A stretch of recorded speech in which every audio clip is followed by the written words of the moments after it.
안녕하세요. 달빛 아래 도담도담 속삭여주는 도담이입니다. 우리의 옛 이야기 시작하겠습니다. 한 시골에 욕심 많은 부자가 살았는데 흰소리를 밥 먹듯 하면서 머슴들을 뼈 빠지게 부려먹었다. 어찌나 심보가 고약한지 일은 죽도록 시켜 먹으면서도 밥은 제대로 주지 않아 머슴살이 하는 이들이 한결같이 겨릅대처럼 비쩍 마르고 그 집에서는 웃음 한 자락도 흘러나오지 않았다. 또한 양반은 부리는 하인뿐만 아니라 동네 사람 누구든 눈에 보이는 이마다 트집을 잡고 괄시하니 하루도 조용히 지나치는 날이 없었다. 한편 이리저리 각시를 찾아 팔도를 떠돌던 총각이 이 고을로 흘러들어와 부자 양반 집 앞을 지나쳐 가는데 웬 안악이 엉엉 울며 광주리를 이고 호미를 들고 나왔다. 아니, 이 새벽부터 눈물을 달고 어딜 가는 게요? 주인댁 돌밭을 일구러 갑니다. 소를 써야지. 여린 안악이 어찌 돌밭을 일군단 말이오. 주인은 일하는 모습을 소처럼 생각하고 부려먹는다오. 그래? 힘들고 가기 싫어 눈물바람이오? 그게 아닙니다. 내 어린 자식이 하나 있는데 몇 날 며칠 돌밭을 같이 일구다 병이 났지요. 일은 소처럼 하는데 밥은 쥐꼬리만큼 주니 어른도 버티기 힘든데 어린애가 어찌 병이 안 나고 배기겠습니까? 이 집에 머슴이기 전에 어미로서 아이가 시름시름 앓는 것을 두고 볼 수 없어 밥 한 숟가락 더 달라고 해도 주지 않고 오늘 하루만 아픈 아이 옆에서 돌봐주고 싶다 해도 일하기 싫어 수쓰지 말라며 이른 새벽부터 일이 쫓겨나다시피 하니 어미로서 마음이 찢어집니다. 그렇게 안악은 울먹거리며 새벽 찬바람 가르며 서둘러 일하러 떠났다. 정해진 일을 못 끝내면 게으름 피웠다고 주인이 경을 친다는 것이다. 과연 소문대로였다. 총각이 이 동네에 들어오자마자 부자 양반에 대해 들리는 소문은 지나가는 개도 그 집 앞은 돌아가고 그 양반이 앉은 자리엔 풀도 안 날 정도로 독한 놈이라더니 틀린 말이 아니었다. 여기저기 다니며 심보 고약하다는 양반네들 많이 보았지만은 단연코 손에 꼽을 정도였다. 네, 부자 양반 고약한 심보를 떼어 주어야겠다. 총각은 결심한 듯 눈을 빛내더니 부자 양반 집으로 성큼성큼 들어갔다. 마당에는 동이 트지도 않았는데 벌써부터 머슴들이 일어나 분주했다. 예끼 이놈아, 그리에서 언제 다 끝내겠느냐? 야무지게 일을 하고 있는 머슴을 보고도 타박을 늘어놓던 양반이 집으로 들어서는 낯선 사내를 보고 눈썹을 일그러뜨리며 쏘아붙였다. 넌 누구냐? 먹고 살기 힘들어 이 댁에서 머슴살이 좀 하고 싶어 왔습니다. 그럼 못하고 섰느냐? 밥이라도 한술 얻어먹으려면 얼른 지게를 지고 저것들을 따라 나서거라. 부자 양반이 보아하니 굴러 들어온 사내는 장신의 체격도 우람하여 집에서 부리는 다른 머슴들보다 일을 배로 시킬 수 있겠다 싶어 속으로 쾌재를 불렀다. 그렇게 총각은 고약한 부자 양반 밑에서 머슴 일을 하기 위해 제 발로 그 집으로 들어갔다. 지게에 나무를 지고 집에 들어서자 부자는 삿대질하면서 이 빌어먹다 오그라질 녀석아, 새파란 나이에 고까진 나무를 해온단 말이냐? 네 덩치가 아깝다.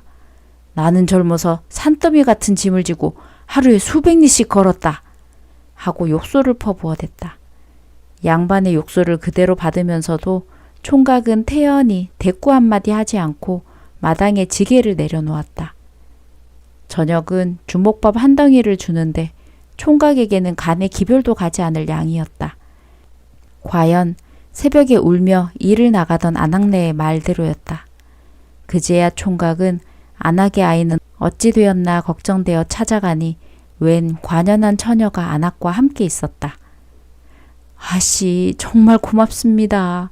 덕분에 우리 개똥이가 기운을 차렸습니다. 밭에서 종일 걱정되어 일이 손에 잡히지 않았는데 아씨가 매번 일이 보살펴 주시니 이 은혜를 어찌 갚을지.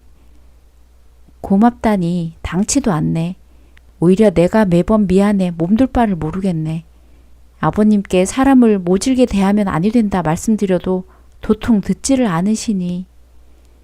오가는 얘기를 들어보니 부자 양반의 여식이 아이를 돌봐주어 한시름 던 모양이었다. 아비는 몰인정하고 신보가 고약한데 딸은 딴 데서 났나? 아비와는 달리 어찌 저리 심성이 고운가? 마음씨만큼 자태도 아름다워 가히 총각이 찾아 헤매던 신부감으로 손색이 없었다. 총각은 부자 양반을 혼내는 데 그치지 않고 주인집 딸과 혼인도 하여야겠다 마음먹었다. 또 어느 날 아침이었다. 그 총각 머슴이 지게에 쌀을 지고 장보러 나가는데 어느새 부자 양반이 다가와 또 참견이었다. 옛다. 기왕 다녀오려면 쌀가마를 3개씩은 지고 가야지 하며 총각의 지게에 쌀가마를 하나 더 올려놓았다. 아이쿠. 갑작스러운 무게에 총각이 휘청하자 이번에도 양반은 그냥 넘어가지 않았다. 이 등신 같은 녀석아, 하루에 3끼 배불리 처먹었으면서 그따위로 일한단 말이냐? 나는 젊었을 때 범도 몇 마리 때려잡았다 하고 욕설을 해댔다. 그리 욕을 먹어도 총각은 아무 대꾸 없이 낑낑거리며 장으로 갔다. 그런데 저녁 어스름에 집으로 돌아온 총각이 시물시물 웃으며 주인 양반에게 아뢰었다. 주인님, 글쎄 오늘 장에 가니까 고을 원님이 포고문을 내붙였겠지요? 글도 모르는 까막눈인 놈이? 그래서 남들에게 무슨 내용이냐고 물어보았습죠. 내용인즉 어저께 시퍼런 대낮에 호랑이 2마리가 장거리에 달려들어 사람을 물어갔다면서 이제 범을 잡는 사람에게는 3천금을 하사한다 하니 이 좋은 기회를 어찌 놓칠 수 있겠습니까? 제가 얼른 관하로 가서 원님에게 우리 주인님이 범을 여러 마리 때려잡았다 큰 소리 떵떵 치는데 2마리는 1도 아니라 아래고 왔습니다. 뭐시라? 그러자 수심 가득하던 원님의 얼굴이 활짝 펴며 조만간 주인님을 모시러 오겠다 하더이다. 이런 변이 있나? 야 이놈아, 범은커녕 닭 1마리도 못 잡아본 내가 무슨 수로 범을 2마리나 상대한단 말이냐? 무슨 말씀이십니까? 분명 저한테 이 등신 같은 놈아, 나는 네 나이 때 범도 여러 때려잡았다. 너는 어찌 힘을 그것밖에 못 쓰느냐 하고 역정을 내셨잖습니까? 그건 네가 못마땅해서 내가 성을 낸 것일 뿐 이 고을에서 벗어나 본 적도 없고 범을 본 적도 없는 내가 어찌 범을 때려잡는단 말이냐? 그럼 왜 그런 말을 하셨습니까? 저뿐만 아니라 다른 모순들도 모두 들었습니다. 나는 이제 죽은 목숨이로구나. 이 일을 어찌할꼬. 원님 귀에까지 들어간 것을 어찌 농이라며 없던 일로 할 수 있겠는가. 욕심 많은 부자 양반은 하늘이 무너지는 것 같았다. 이제나 저제나 원님이 오시길 기다리며 머리 싸매고 누웠는데 총각 머슴이 찾아왔다. 주인님, 어찌 이리 몸져 누우셨습니까? 몰라 그러느냐? 나는 이제 살 날이 얼마 남지 않았으니 그저 목을 내리고 죽을 날만 기다리고 있지 않느냐? 저에게 좋은 방도가 있는데 들어보시겠습니까? 그래? 무엇이냐? 어서 말해보아라. 부자 양감은 벌떡 일어나 앉으며 총각 머슴을 재촉하였다. 주인님 대신 제가 범 2마리를 잡아 원님에게 갖다 바치겠습니다. 그리하면 주인님의 목숨도 살리고 체면도 살릴 수 있지 않겠습니까? 그러기야 하다만 니깟 놈이 무슨 수로? 수는 있으니 저만 믿으십시오. 단 제가 범을 잡아오면 아씨와 혼인을 시켜 사위로 받아주십시오. 그렇게 하겠네. 사위로 삼고 말고. 다음 날 화를 메고 집을 나간 총각 머슴은 과연 빈말이 아니었는지 관아 포졸들을 끌고 산으로 들어가 범 2마리를 잡아왔다. 그걸 본 주인 영감은 송골이 묘연하였다. 그동안 자신이 아무리 뭐라고 구박을 해도 그저 묵묵히 당하기만 하는 팔푼이인 줄 알았는데 이제 보니 수틀리다 자신을 어찌하고자 마음만 먹었다면 자신은 벌써 이 세상 사람이 아니었을 것이다. 일을 마치고 무사히 돌아온 총각 머슴을 보고 주인은 아이고 우리 사위 어서 오게 하며 버선발로 뛰어나가며 맞았다. 주인 딸도 기계 넘치는 총각 모습이 싫지 않았다. 둘은 혼인을 하여 자녀도 많이 낳고 아랫사람을 부리는데도 정과 덕으로서 다스리니 고을에는 인심 좋은 부부라 소문이 났다.